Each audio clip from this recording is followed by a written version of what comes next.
Selamat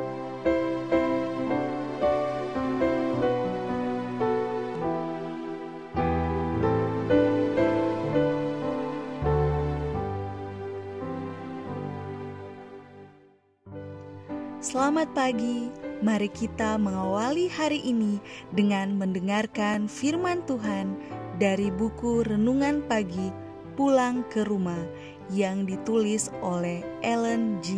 White. Bersama dengan Pendeta Glenn Sakul, Gembala Jemaat Yongkwang, Makassar.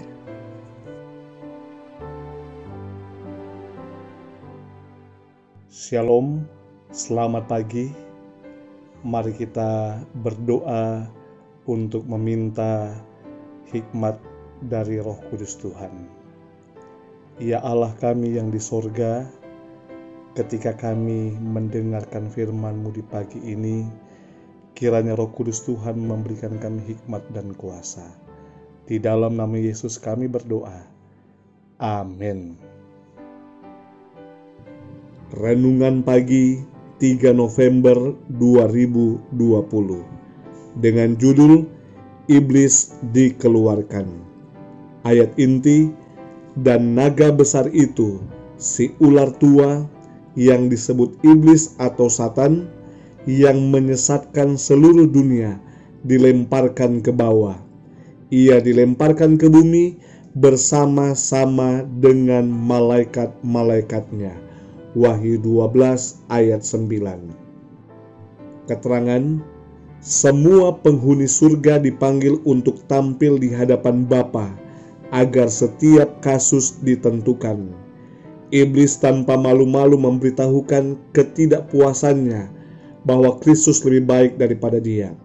Dia berdiri dengan bangga dan mendesak bahwa dia harus setara dengan Tuhan dan harus dibawa ke konferensi dengan Bapa dan memahami tujuannya.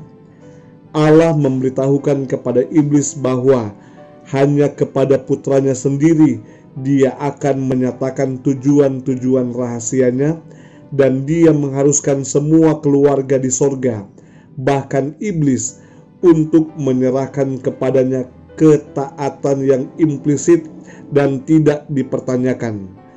Tetapi bahwa dia, iblis, telah membuktikan bahwa dirinya tidak layak berada di sorga. Kemudian, iblis dengan penuh semangat menunjuk simpatisannya yang terdiri hampir setengah dari semua malaikat dan berseru, "Ini bersamaku. Maukah engkau mengusir ini juga dan membuat kehampaan di sorga?" Dia kemudian menyampaikan dan menyatakan bahwa dia siap untuk melawan otoritas Kristus dan untuk mempertahankan tempatnya di sorga dengan paksaan kekuasaan, kekuatan melawan kekuatan. Malaikat-malaikat yang baik menangis mendengar kata-kata iblis dan keangkuhannya yang luar biasa. Allah menyatakan bahwa pemberontakan tidak lagi tinggal di surga. Keadaan mereka yang tinggi dan bahagia telah diselenggarakan atas ketaatan pada hukum yang telah Allah berikan untuk mengatur tatanan kecerdasan yang tinggi. Tetapi tidak ada ketentuan yang dibuat untuk menyelamatkan mereka yang berusaha melanggar hukumnya. Iblis menjadi berani dalam pemberontakannya dan menyatakan cemoohnya terhadap hukum pencipta. Iblis ini tidak tahan. Dia menuntut bahwa malaikat tidak membutuhkan hukum, tetapi harus dibiarkan bebas untuk mengetahui kehendak mereka sendiri yang akan membimbing mereka dengan benar.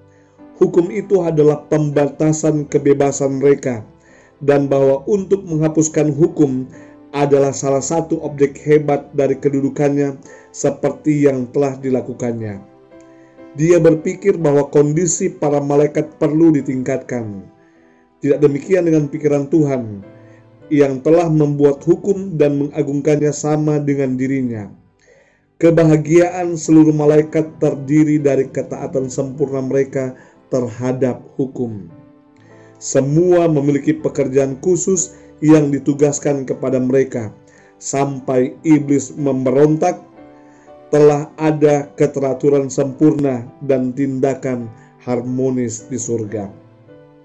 Bapa berkonsultasi dengan Yesus dalam hal sekaligus melaksanakan tujuan mereka untuk membuat manusia menghuni bumi.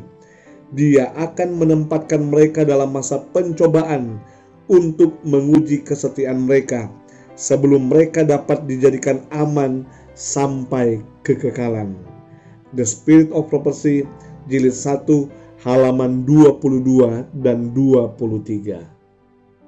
Saudaraku yang kekasih, tidak ada kebebasan yang absolut. Oleh karena iblis menentang pemerintahan Allah di sorga dan melawan kemahakuasaan Sang Khalik Pencipta, maka iblis bersama dengan pengikut-pengikutnya diusir dari sorga, karena sorga adalah tempat yang kudus. Mari kita tunduk kepala dan mari kita berdoa. Ya Tuhan Allah yang di sorga,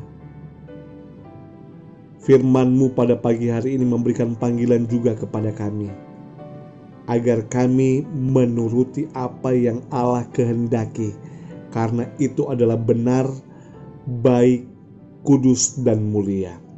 Tolong kami Tuhan untuk tidak menunjukkan kehidupan yang melawan akan kemuliaan Tuhan. Kami belajar dari firman-Mu pada pagi hari ini. Diberkatilah kami sepanjang hari ini Tuhan, ketika kami menyerahkan hidup kami ke dalam tangan Tuhan.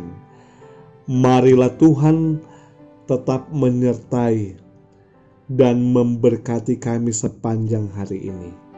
Kami menuntut janji Tuhan, ketika kami merenungkan firman Tuhan, maka Tuhan akan memberkati kami dan janji yang indah. Apa saja yang kami perbuat berhasil karena Tuhan. Kami menyerahkan hidup kami hanya ke dalam tangan Tuhan saja. Di dalam nama Yesus kami telah berdoa. Amin.